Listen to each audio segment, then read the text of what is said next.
aí essa sua guinada, ela veio depois do encontro definitivo com Deus, não que você não acreditasse antes, mas que você tinha uma distância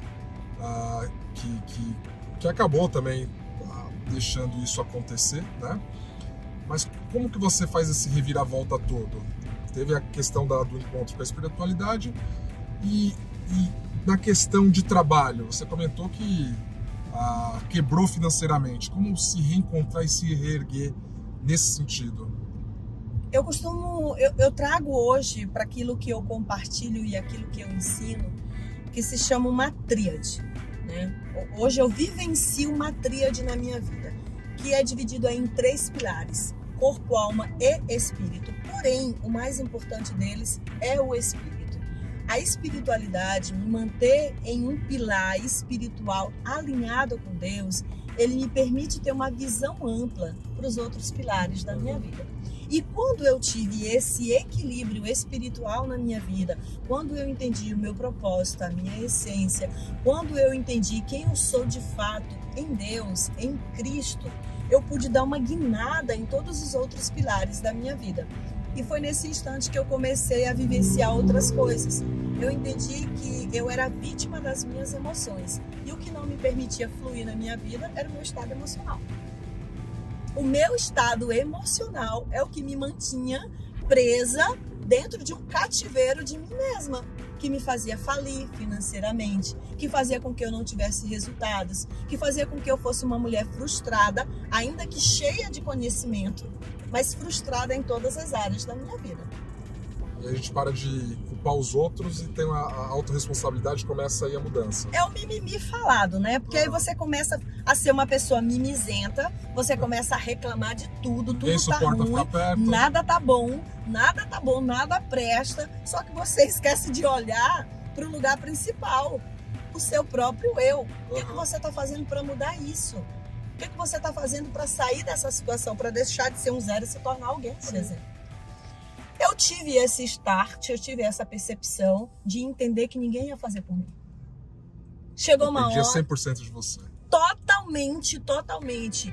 E foi nesse momento que eu olhei para trás e vi que, caramba, eu vim até aqui, eu sobrevivi há anos vendendo café na madrugada, dormindo 3 horas por dia, 4 horas por dia, trabalhando no sol, na chuva, no calor, sempre dependi, no frio, muito frio, sempre dependi exclusivamente da minha força de vontade. Então eu cheguei agora nesse lugar, estou falida financeiramente, não tenho R$1, não tenho um gato para puxar pelo rabo, digamos assim.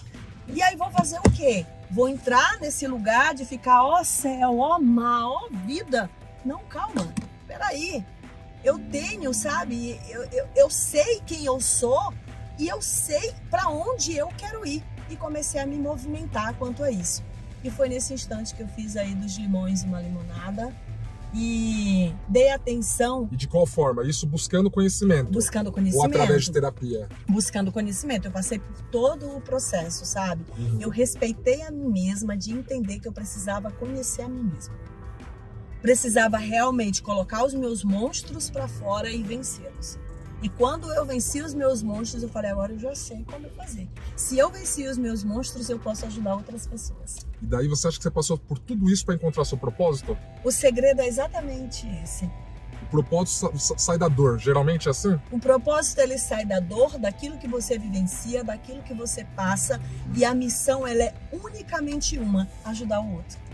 Quando você se posiciona para ajudar o outro, com aquilo que você viveu, as coisas elas mudam de uma maneira que você às vezes nem entende e você olha e fala, caramba, mas estava tudo aqui, ó, diante dos meus olhos, eu não sabia. Faz assim, né? Faz assim, sabe? Nada é por acaso. Nada por acaso. Deus, ele nos coloca em uma situação de que ele permite que passamos por todas as coisas, mas a decisão de transformar aquilo, ela é unicamente nossa. Ela é unicamente nossa. E ali eu percebi que eu tinha uma grande história, que eu poderia compartilhar aquela história com outras pessoas, e eu comecei a dar sentido a isso. Falei, eu venci isso aqui, eu cheguei até esse lugar, então eu vou levar isso adiante. E de que maneira eu vou fazer isso? Ajudando outras pessoas. porque eu percebi que havia muitas mulheres, que é a minha veia mais latente, que é o meu público mais frequente. Havia muitas mulheres que ainda não tinham conseguido chegar nesse lugar, sabe? De pegar esse lugar de dor, esse lugar de prisão e se posicionar e dizer, não, eu também posso fazer isso. Eu também posso vencer isso. Não é a situação financeira que vai determinar, sabe, Marcos? Não é isso.